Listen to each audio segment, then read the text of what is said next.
Hi guys, welcome to big topic. DMK வந்து விஜய் அவர்களை பார்த்து எந்த லெவலில் பயந்துருந்தா இப்படி ஒரு சம்பவத்தை பண்ணியிருப்பாங்க அப்படின்னு மாதிரியான கேள்விகள் எழுந்திருக்கு அப்படின்னு தான் நம்ம சொல்லணும். அப்படி என்ன சம்பவத்தை பண்ணியிருக்காங்க அப்படின்னா, ரொம்பவுமே கேவலமான எச்சத்தனமான ஒரு விஷயத்தை பண்ணியிருக்காங்க. அவங்க கட்சியில் யாரையோ சேர்த்துட்டு போகிறாங்க, அதை பற்றியெல்லாம் நம்மளுக்கு எந்த பிரச்சனையும் கிடையாது. ஆனால் நியூஸ் எந்த மாதிரி வரணும், எந்த மாதிரி பார்த்தோன்னா மக்கள் மத்தியில் அது கன்வெர்ட் ஆகணும் அப்படின்ற மாதிரி ஒரு திட்டம் போடுறாங்கல்ல, அந்த திட்டத்தில் தான் பார்த்தோன்னா நம்ம வந்து விஜய் அவர்கள் சொல்கிற மாதிரி கபட நாடக திமுக அரசுன்னு சொல்லுவாங்கல்ல தளபதி, அது எந்த அளவுக்கு கரெக்டாக இருக்குது அப்படின்றது நம்மளுக்கு தெரியும். நேற்று முதல்வர் ஸ்டாலின் முன்னிலையில் ஒரு முக்கியமான நபர் பார்த்தோன்னா திமுகவில் ஜாயின் பண்ணியிருக்காரு. முக்கியமான நபர் அப்படின்னா திமுகவுக்கு முக்கியமான நபராக பார்க்கப்படுறாங்க அவங்க. இந்த நபரும் பார்த்தோன்னா நம்மளுக்கு வேற வழியே இல்லை, விஜய் நம்பி பிரயோஜனம் கிடையாது, இனிமேல் நம்ம பார்த்தோன்னா இதில் ஐக்கியமாயிட்டு விஜய் அவர்களே நம்ம திட்ட வேண்டியது அப்படின்ற மாதிரி அந்த நபரும் பிளான் பண்ணியிருக்காரு. யார் அப்படின்னா பிடி செல்வகுமார். இவர் யார் அப்படின்னா ஒரு தயாரிப்பாளர், விஜய் நம்பிக்கைக்குரிய நபராக இருந்தவர் பார்த்தோன்னா வந்து திடீர்னு விஜய் அவர்களுக்கு துரோகமானதுனால புலிப்பட பிரச்சனையிலிருந்து இவருக்கும் தளபதிக்கும் ஆகாமல் விஜய் அவர்கள் பார்த்தோன்னா ஒரு மேனேஜர் அப்படின்னு ஒரு அந்தஸ்து கொடுத்து, அதுக்கப்புறமா தயாரிப்பாளர் அப்படின்னு ஒரு அந்தஸ்து கொடுத்து இந்த லெவலில் வச்சுருந்தாலும் அந்த ரைட் நடந்தப்போ விஜய் அவர்களுக்கே துரோகம் பண்ணிட்டு போன பிடி செல்வகுமார் அப்படின்றது ஊரறிஞ்ச விஷயம், உலக அறிஞ்ச விஷயம். இது வந்து பல பத்திரிகையாளர்களே சொல்லியிருக்காங்க, பிஸ்மி அவர்கள் நிறைய இன்டர்வியூவில் சொல்லியிருப்பார்.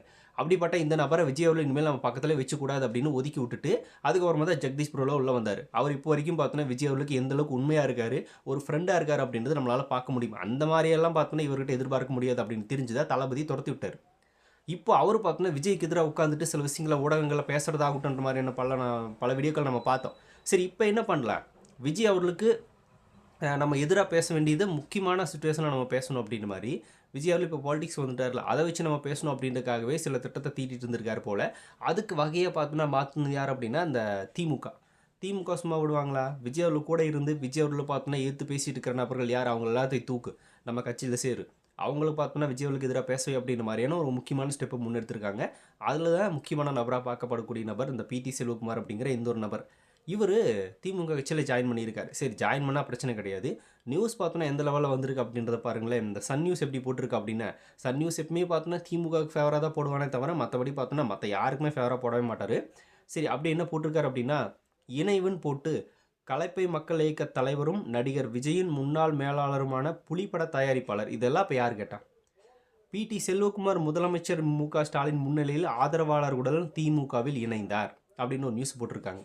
சரி, சன் நியூஸ் தான் இப்படி போட்டிருக்கு அப்படின்னு பார்த்தா வேறு இன்னொரு நியூஸ் சேனல்ஸ்லையும் பார்த்தோன்னா அதே தான் போட்டிருக்காங்க. அதுதான் இன்னும் டென்ஷன் ஆச்சு. சன் நியூஸ்காரனுக்கு தான் இந்த மாதிரி வேலை செய்ய தோணும், உங்களுக்கு என்ன ஆச்சு அப்படின்னு மாதிரி புதிய தலைமுறையில் போட்டிருக்காங்க. என்ன அப்படின்னா, திமுகவில் இணைந்த விஜயின் முன்னாள் மேலாளர், தவேக தலைவரும் நடிகருமான விஜயின் முன்னாள் மேலாளர் பிடி செல்வகுமார் திமுகவில் இணைந்தார். நடிகர் விஜயின் புலி திரைப்படத்தின் தயாரிப்பாளர் பிடி செல்வகுமார் என்பது குறிப்பிடத்தக்கது அப்படின்னு மாதிரி இந்த இடத்துல சொல்கிறாங்க.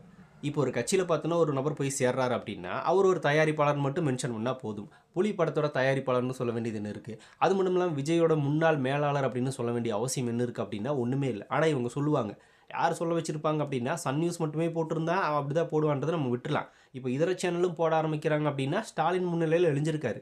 ஸ்டாலினே பார்த்தோன்னா பக்கத்தில் உட்காந்துட்டு இருக்காரு அந்த பிடி செல்வகுமார் கூட. அப்படின்னா நியூஸ் எந்த மாதிரி வரணும் அப்படின்றத பார்த்தோன்னா கொடுத்துருப்பாங்களே. இந்த மாதிரி விஜய் கூட இருந்த முன்னாள் மேலாளர் புலிப்பட தயாரிப்பாளர் அப்படின்னு தான் நீங்கள் நியூஸே போடணும் அப்படின்ற மாதிரி கொடுத்துருக்காங்க. அதனால் போட்டாங்க போல், வேறு வழி இல்லாமல் போட்டாங்க. அது புதிய தலைமுறை எப்படி போடுறாங்க அப்படின்றத நம்மளுக்கு தெரியல. இவங்களும் பார்த்தோன்னா எப்படி போடலாம். இப்போ தான் பார்த்தோன்னா ஒரு பிரச்சனையில் சிக்கி தவிச்சு வெளியே வந்தாங்க. அப்பவும் கூட பார்த்தோன்னா திமுகவுக்கு ஃபேவரான சில வேலைகளை பண்ணிகிட்டு இருக்காங்களே அப்படின்ற மாதிரி ஒரு கேள்வி நமக்கு இந்த இடத்துல வருது. சரி, இப்படி எதுக்கு அந்த நியூஸை போடணும்? இவர் யார் அப்படின்னா, இந்த பிடி செல்வகுமார் இப்போ எங்கேருந்து எங்கே போய் ஜாயின் பண்ணியிருக்காரு அப்படின்னா, மக்கள் நீதி மையம் கட்சியிலிருந்து வெளியே போய் திமுகவில் சேர்ந்திருக்காரு. இவர் வந்து மக்கள் நீதி மையத்தினுடைய வேட்பாளர். கன்னியாகுமரி தொகுதியில் பார்த்தோன்னா கடந்த 2021 தேர்தலில் கேண்டிடேட்டாக நின்றவர். இவர் பார்த்தோன்னா இப்போ மக்கள் நீதி மையத்திலிருந்து திமுகவுக்கு ஜாயின் பண்ணியிருக்கார் அப்படின்னு தான் நியூஸ் போடணுமே தவிர இந்த மாதிரி போடக்கூடாது. மக்கள் நீதி மையத்திலிருந்து விலகி திமுகவில் இணைந்தார் பிடி செல்வகுமார் அப்படின்னு போட வேண்டிய நியூஸை விஜய் அவர்களுக்கு மேலாளராக இருந்தார் 10 வருஷத்துக்கு முன்னாடி புலிப்பட தயாரிப்பாளர் அப்படின்னு போட்டதுலேயே திமுகவோட எச்ச அரசியல் என்ன அப்படிங்கிறது நம்மளுக்கு தெரியாதா என்ன? இந்த லெவலில் தான் விஜய் அவர்களெலாம் அட்டாக் பண்ணுறதுக்காக இவரை கூட யூஸ் பண்ண வேண்டியதாக இருக்குது திமுகவுக்கு. இதையெல்லாம் விட கொடுமை என்ன அப்படின்னா, முதல்வர் ஸ்டாலின் முன்னிலையில் எழுஞ்சிருக்கார். இதுக்கு முன்னாடி பல பேர் பார்த்தோன்னா திமுகவில் ஜாயின் பண்ணாங்க. அப்போல்லாம் முதல்வர் வரவே இல்லை. இப்போது பிடி செல்வகுமாருக்கெல்லாம் முதல்வர் வந்து உட்காந்துட்டு இருக்கிறாரு. அந்த லெவலில் போயிடுச்சு விஜய் எதுக்கு இருக்காங்க திமுகவோட நிலைப்பாடு அப்படின்னு தான் நம்மளுக்கு தோணுது. அதுவும் பார்த்தோன்னா ஒருத்தர் உட்காந்துருந்தார்ல, அவரை எழுப்பி விட்டுட்டு பார்த்தோன்னா பிடி செல்வகுமார் முதல்வர் ஸ்டாலின் அவர்கள் பக்கத்தில் உட்கார வைக்கிறார். அந்த லெவலில் விஜய் பார்த்து அதுக்காக பார்த்தோன்னா இந்த மாதிரி ஒரு நியூஸ் செட் பண்ணுறது, ஒரு நேரேட்டிவ் செட் பண்ணி மக்கள் மத்தியில் பார்த்தோன்னா பாதுங்க விஜய் கூட வந்து 10 வருஷத்துக்கு முன்னாடியே இருந்தார், இப்போ அவர் வந்து திமுகவில் ஜாயின் பண்ணிட்டார், என்ன காரணம் என்ன ஆச்சு அப்படின்ற மாதிரி ஒரு பிரேக்கிங் நியூஸ் போடணும். அதுக்கப்புறமா அந்த புலிப்பட பிரச்சனை எடுத்துகிட்டு வந்து முன்னாடி வைக்கணும். விஜய் பாருங்க அப்பவே பார்த்தோன்னா மோசடி பண்ணியிருக்காரு அப்படின்ற மாதிரி. அவர் எந்த மோசடியும் பண்ணல அப்படின்றதெல்லாம் பார்த்தோன்னா அவர் ஆல்ரெடி சொல்லிட்டாரு. அதுக்குண்டான பல ஆதாரங்கள் குட்டி கிடக்கு. அதை நாங்கள் எடுத்து முன்வைப்போம்ல. இனி இதுதான் நடக்கும். திமுகவோட அஜெண்டாவே இனிமேல் இதுதான். விஜய் அவர்களுக்கு எதிராக ஒரு நரேட்டிவ் செட் பண்ணணும். அதை வந்து பிடி செல்வகுமார்கிட்ட ஸ்டார்ட் பண்ணுவாங்க. அந்த நபரும் வேற விஜய் அவர்கள் எந்த ஒரு பதவி நம்மளுக்கு கொடுக்காம இருக்காரு, நம்மளை கட்சிக்குள்ளே சேர்த்திக்க மாட்டேங்கிறாரு அப்படின்ற மாதிரி ஆதங்கத்தில் தான் இருக்காராமா. ஏன்னா தாவேக்குள்ளே வரக்காக நிறைய டைம் ட்ரை பண்ணியிருக்காரு. அது முடியாமல் போயிடுச்சு. விஜய் பக்கத்துலேயே சேர்த்துக்கல. இது வந்து பிஸ்மி அவர்கள் ஒரு இன்டர்வியூவில் சொல்லியிருக்காரு. என் மூலமாக கூட நான் வந்து தாவேக்கால என்ன கூட்டிகிட்டு போங்க அப்படின்ற லெவலுக்கு பேசினார் அப்படின்றத பிஸ்மி அவர்கள் ஒரு இன்டர்வியூவில் சொல்லியிருக்காரு. அவர் சொன்னதான். அந்த லெவலில் பார்த்தோன்னா தாவேக்கா சைடு தாவருக்கு ட்ரை பண்ணியிருக்காரு. ஆனால் நீ என்ன முக்குமுக்குனாலும் இங்கே வரக்காகாது அப்படின்ற மாதிரி தளபதி ஸ்ட்ரிக்டாக இருந்திருப்பார் போல். சரி இன்னி இவரை விடக்கூடாது அப்படின்னு திமுகவில் போய் ஐக்கியமாய்க்கலாம் அப்படின்னு நினச்சிட்டு இருந்திருப்பாரு. அதே டைம் பார்த்தோன்னா விஜய்க்கு எதிராக பேசுகிற நபர்களெல்லாம் தூக்கு அப்படின்ற மாதிரி லிஸ்ட் எடுத்துகிட்டு இருந்திருப்பாங்க திமுக. அதே மாதிரி பிடி செல்வகுமார் மாட்டிக்கிட்டாரு. ரெண்டும் பார்த்தோன்னா மேட்ச். அதாவது அண்ணனும் நோக்கினாலும் அண்ணன் நோக்கினான்ற மாதிரி ஒரு டைலாக் ஸ்டாலின் பேசுவார்ல. 2 பேரும் பார்த்தோன்னா அப்படியே நோக்கும்போது சரி தூக்கு அப்படின்ற மாதிரி தூக்கி பார்த்தோன்னா இப்போ விஜய்களுக்கு எதிராக வேலை செய்யறதுக்காக பிடி செல்வகுமார் உள்ளே சேர்த்து வச்சிருக்காங்க. இப்போவே பார்த்தோன்னா சில விஷயங்கள் அவர் பேச ஆரம்பிச்சிருக்காரு விஜய் அவர்களை பற்றி. சரி ஸ்டார்டிங் ஸ்டேஜில் தான் இருக்குது, கொஞ்சம் பொறுத்து பார்ப்போம் அப்படின்றக்காக தான் நம்ம சும்மா இருக்கோம். நீ கண்டிப்பாக பேசுவார். அதாவது விஜய் யார் தெரியுமா, அவர் புலிப்பட பிரச்சனையில் என்ன நடந்தது தெரியுமா, இதெல்லாம் முன்னாடியே பேசியிருக்காரு. இன்னும் அரசியலுக்கு வந்ததுக்கப்புறமா இன்னும் பேசணும்ல. திமுகவுக்கு முட்டு கொடுக்கறதுக்கு தான் ஜாயின் பண்ணியாச்சு. இனி ஏதாவது பேசி தான் ஆகணும் அப்படின்றக்காக சில விஷயங்களை பேசுவாங்க. இவங்களும் பேச சொல்லி எடுத்து கொடுப்பாங்க. நம்ம ரெட் ஜாயிண்ட் விடுவோமா, தூக்கி வச்சு செய்வோம்ல, அந்த லெவலில் பார்த்தோன்னா நம்மளும் விடக்கூடாது. அதுக்குண்டான வேலைகள் எல்லாமே தொடர்ந்து திமுக பண்ணிட்டு தான் இருக்குது. ஆனால் விஜய் எதுக்குறக்காக இந்த அளவுக்கு கேவலமாக அந்த பிடி செல்வகுமார்லாம் ஒரு ஆளுன்னு பார்த்தோன்னா அவரை கூட சேர்த்து வச்சு இந்த மாதிரி நியூஸ் எல்லாம் வெளியிடுறீங்களா?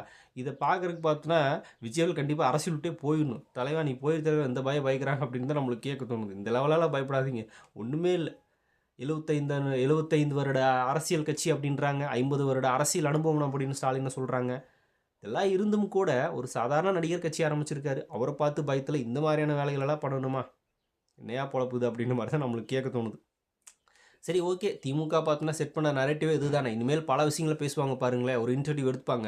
அவர் பல இன்டர்வியூவில் உட்காருவார். அவரை பற்றி இவரை பற்றி என்னென்னமோ பேசுவாங்க. ஆனால் இவரை பற்றி சும்மா விடுவாங்களா? அப்போ தான் பார்த்தோன்னா வந்து பெரிய அளவில் சோசியல் மீடியா இல்லாதனால விஜய் ஒரு பெரிய பிரபலமான ஃபேஸ் அப்படிங்கிறதுனால விஜய் பற்றி மட்டும்தான் நியூஸ் தெரிஞ்சுது. இவர் பற்றியெல்லாம் பெரிய அளவில் தெரியல. இப்போ தான் சோசியல் மீடியா வந்துருச்சுல்ல, இவர் யார் என்னன்றதெல்லாம் ஆல்ரெடி புட்டு வச்சுருக்கோம். இன்னி பேசினார் அப்படின்னா அதையும் தூக்கி போட்டு மிதிப்போம் அப்படின்றதுல எந்த வித மாற்றமும் இல்லை. வேறு லெவலில் சம்பவம் இருக்க போது பொறுத்திருந்து பார்ப்போம். இப்போ மக்கள் நீதி மையம் திமுகவில் தான் கூட்டணி கட்சியாக இருக்குது. மக்கள் நீதி மையத்திலேருந்து வெளியே போனது கமல்ஹாசன் அவர்களுக்கு ஒரு மிகப்பெரிய அவப்பெயர் தான். அதில் எந்த மாற்றமும் இல்லை. அப்படிப்பட்ட என் கட்சியிலிருந்து போனாருன்னு கூட நீங்கள் நியூஸ் போடல அப்படின்னு கமல்ஹாசனோட டென்ஷன் ஆகலை பாருங்களேன். ஒரு என் கட்சியில் தானே இருந்தார், நான் தானே வேட்பாளராக நிறுத்தி வச்சேன். இப்போ என் கட்சியிலேருந்து வெளியே போயிருக்காரு, என் கட்சியிலேருந்து வெளியே போனதாக தான் நியூஸ் வந்திருக்கணும். அப்படிலாம் வரவே இல்லையா? அந்தளவுக்கு நம்ம கட்சி கேவலமாக போயிருச்சா? அது கூட சொல்லாமல் பார்த்தோன்னா விஜய் 10 வருஷத்துக்கு முன்னாடி விஜய் கூட பயணிச்சவர் அப்படின்னு மாதிரி நியூஸ் போடுறாங்களே அப்படின்னு கமல்ஹாசன் அவர்கள் கூட கோவம் வரலையே அப்படின்னு தான் நம்மளுக்கு தோணுது. சரி அது சரி, அவர் எம்பி சீட்டு ராஜ எம்பி எல்லாம் வாங்கிட்டார். அதனால் பார்த்தோன்னா அவர் நீ ஒன்றும் பெரிய அளவில் ஃபீல் பண்ண போகிறது கிடையாது. இருந்தாலும் சொல்கிறேன், இப்படி நியூஸ் வந்திருக்க வேண்டியது எப்படி நியூஸ் வந்து நரேட்டிவ் செட் பண்ணுற பாருங்க இந்த திமுக நபர்கள் அப்படின்றத சொல்கிறேன். நீங்கள் என்ன நினைக்கிறீங்க இதை பற்றி அப்படிங்கிறத கமெண்ட்டில் ஷேர் பண்ணிட்டு போங்க. அப்படியே பிக் டாபிக் சேனல் யாராவது சப்ஸ்கிரைப் பண்ண வந்து மறக்காமல் சப்ஸ்கிரைப் பண்ணிக்கோங்க. நிறைய big topics, political news, trending news, cinema updates அப்படின்னு நிறைய நம்ம சேனலில் தொடர்ந்து வரப்போகுது.